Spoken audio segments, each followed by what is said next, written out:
guys, it's me again, Zyra, and welcome to another vlog. So for today's video, sit-down video na naman tayo in my room. Dito na lang tayo always kasi ito yung pinakamagandang lighting sa buong house. Tsaka nasa labas yung landlord ko and he's working. So dito muna tayo, just another angle. And this video is for my friends in the Philippines who are physios, who have plans to work here in Australia, and siguro yung ibang courses na din. And also for maybe 407 applicants and could possibly be for 482 applicants. So if you have plans on coming to Australia, continue watching. Let me introduce myself to those who are new here. I'm Zyra and I'm a physio in Australia under limited registration, but in the Philippines, licensed physical therapist na po ako, registered physical therapist, and I've been working in the Philippines for over 2 years already.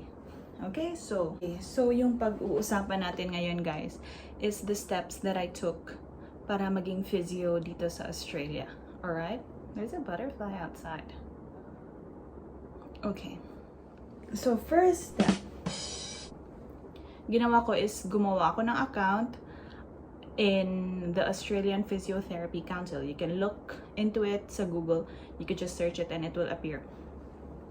And yung first step is, what I did is under standard assessment pathway. Now, I don't know if applicable siya sa lahat ng schools, but ako, I'm from Cebu Doctors University, which thankfully, fortunately, eligible naman yung syllabus ng school namin. Kasi titignan ng Physio Council yung transcript of records mo if it is similar to the standards of Australia. And with standard assessment pathway, of course, lalabas na yung pera. May babayaran kayo kasi the standard assessment pathway has 4 steps. First is your eligibility assessment together with your cultural safety training. Now, yung babayaran nyo dyan is $1,120 for the eligibility and $225 for the cultural training. Now, sa standard assessment pathway, ang kailangan nyo is your foreign passport, your TOR, your PRC license, and your certificate of registration or certificate of good standing, which you could get sa PRC or your local regulatory board. So, next step. Pag natapos mo na yung eligibility tsaka cultural safety training mo, you will receive an interim certificate. Now, your interim certificate is valid for 2 years, if I'm not mistaken. For 2 years, and you will need this to apply sa APRA, which we'll be talking about later. Okay, so next is you have written assessment tsaka practical assessment. For my case, di pa ako nag-written assessment, but pwede kang mag-written assessment when you're still in the Philippines or you can have it here in Australia na. I decided dito na lang kasi apakamahal niya, guys. Grabe ka mahal, guys. It's 1,930 Australian dollars, but meron pa yung service fee or something like that. And yung written assessment, nagaganap siya January, not sure if there's January, but March, June, September, and December. That's what I'm sure about. So you have a choice when you want to take it. Yung practical assessment, which is the most expensive of all, it is 4,200 Australian dollars. Yes, sana ko hahanap niyan, guys. Okay, and then after I had my interim certificate, I did take an English exam. What I took was PTE, or the Pearson English exam, and it is 10,000 pesos naman. Yung PTE it's a computer-based English exam, so sa tingin ko, for me lang, mas sayon siya kaysa IELTS. But you can opt to go for IELTS if you want to. Kasi parang 1,000 or 1,500 lang naman yung difference niya sa PTE. So if you wish to take the IELTS or what, you can do so. Okay. So thankfully pumasa din ako sa English exam ko in one sitting. So pagkatapos kong mag-English exam, I started applying for jobs. Click, apply. So, nag-apply ako in LinkedIn and seek.au. Again, yung seek.au, pwede mong ma-download.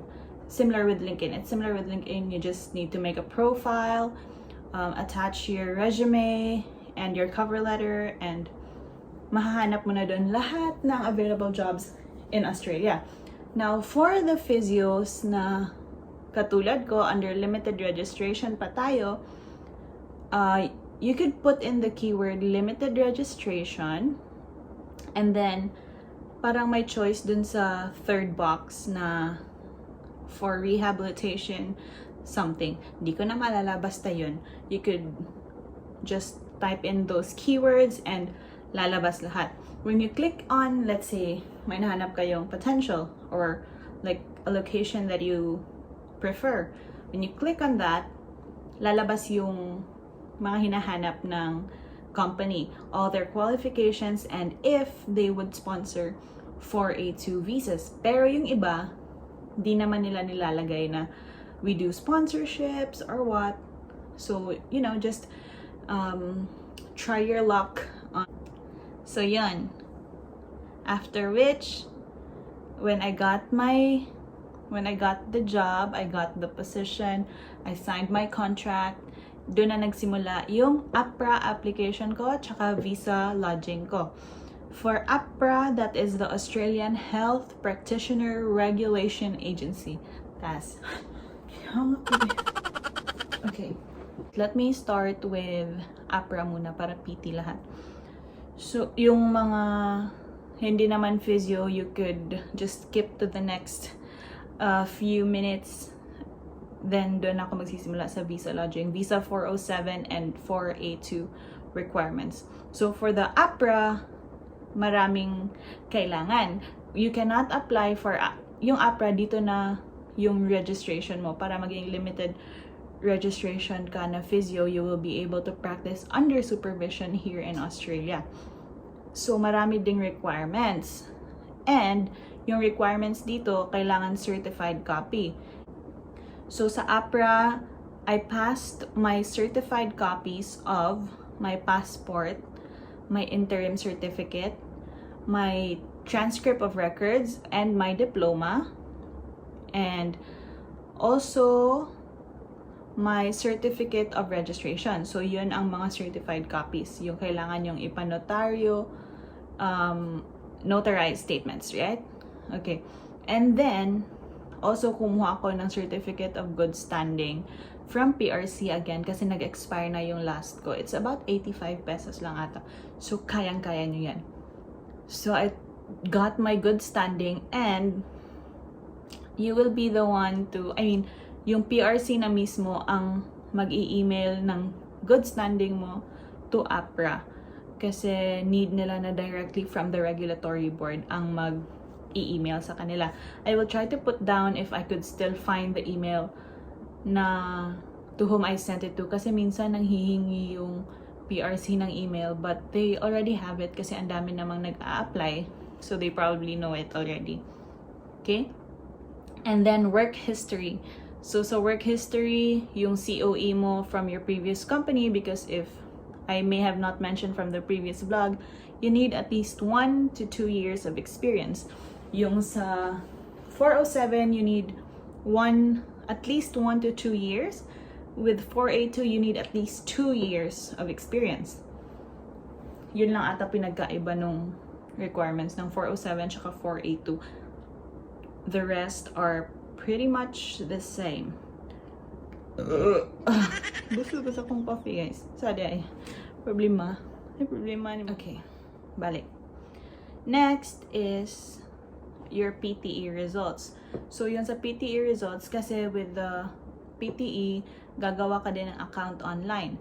when you've made your account online, andun na din yung results mo lalabas online. And kailangan mong eto nakalimutan ko tong gawin. Kailangan mong i-forward yung results mo to APRA. There are buttons naman sa website which is very much easy to do. So, yeah.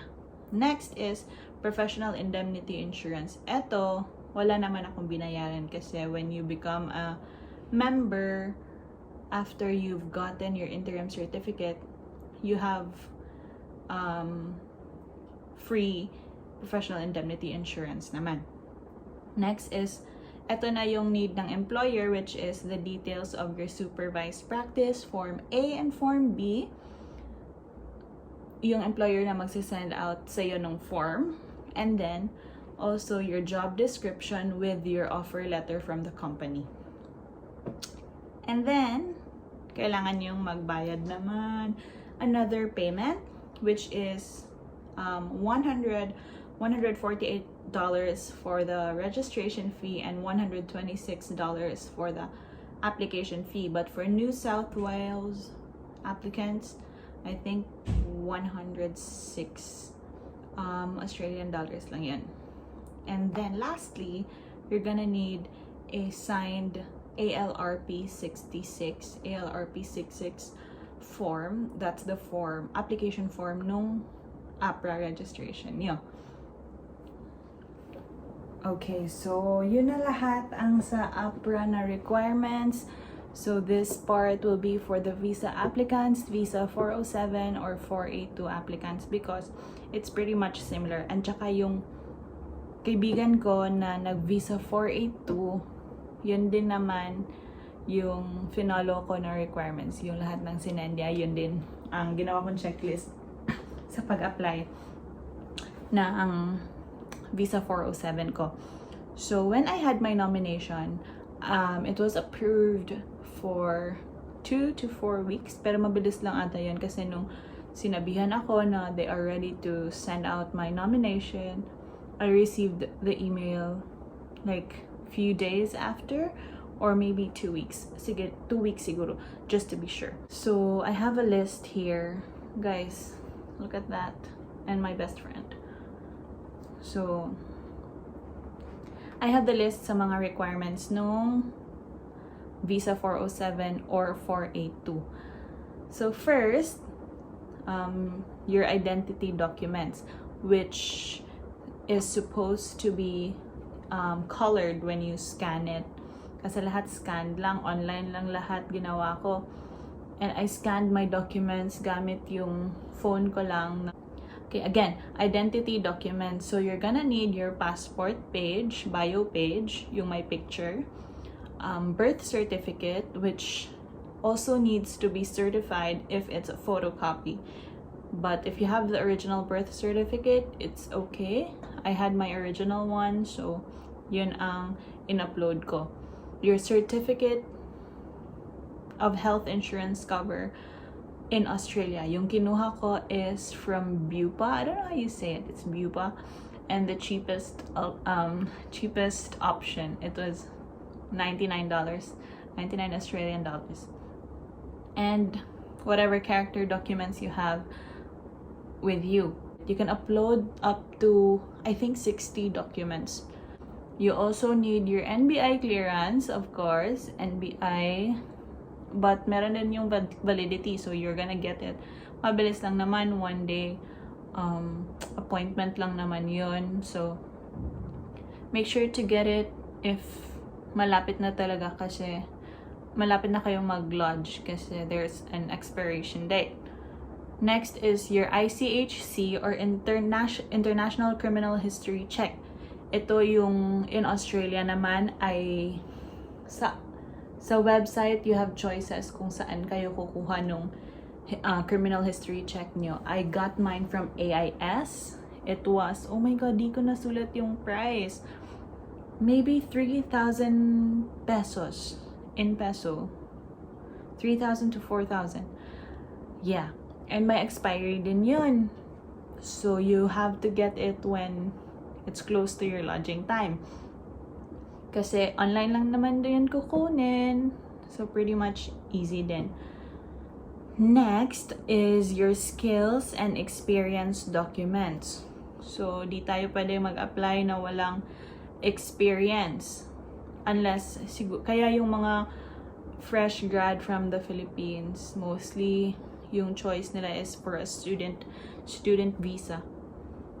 So for the skills and experience documents, you're gonna need your qualifications sa college, your diploma, your TOR, lahat certified copy. Same with the APRA.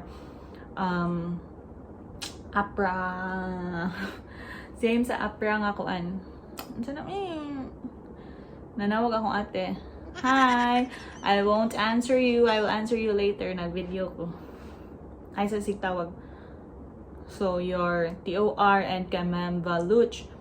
Next is your registration and registration and licensing. If you have a PRC license or any certificates you have, if anong course nyo or anong job yung kinuha nyo dito, whatever is equivalent, you're gonna need it. Certified copy pa rin. Similar pa rin sa APRA. Next is your CV or your resume, which should include your very current employment status, a current status, and eto hindi nyo na kailangan i-certify. Just need to sign and have it dated and signed by you na very current. And then your COE. COE naman, yung sa akin, di ko na pina-certify kasi it had the seal, yung stamp. Meron na. Also, you're gonna need references. I had 3 references yung hiningi ng employer ko from me. Next is your payslip. Now, with Visa 407, di mo na kailangan yung show money, which is the very different. Ang pinaka-lahi sa student ug sa 407 working visa, training visa. Kay, since you are paid, you're a full-time employee, you will be paid when you get here. Meaning, you are earning so you can support yourself.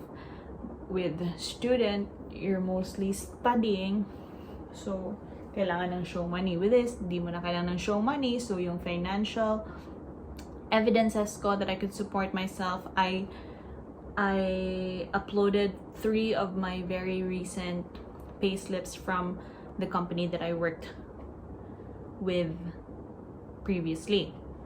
And then professional training or certificates, if meron man kayong mga sinalihan na seminars, you include it there. And of course, your PTE exam, very important also. Nagdindot kaya sky dito guys, nagdindot ko gana. Sagdi ila kay gahapon ko so kayang uwan niya karon, it's very hot in here. Init kayo. Dili init pero ang sun ba hayag kayo. Walay clouds. Nay clouds kamay kayo. Okay, so dinatang chika taas sa kaya kong video. And then after also sa 407, hindi niya na kailangan ng insurance from the Philippines. Kaso for 482 applicants, you're gonna need to provide health insurance, and I think it's about 400, about 6,000 pesos naman ang magagastos nyo for the health insurance sa Philippines. And the visa fee for 407 is 315 Australian dollars. Busugay ko. I can't get hangin out yan. Okay, 10 minutes na siya guys. Ang taas na ngayon eh. Boring na ngayon. Ako lang ikat-kat. Ay, kaguol. Yeah, so I got my visa in 3 months. After a month, I came here to Australia, and I'm just trying to settle in and start the life of being independent and living alone. So that's it. If you guys have more questions, I will continue to answer them on the comment section. thanks for watching, and watch out for my next vlog. It's gonna be fun. It's gonna be a travel vlog. We are done with the sit down videos for the moment, so thank you for watching, and thanks for appreciating my previous vlog. Continue watching my future vlogs. Bye.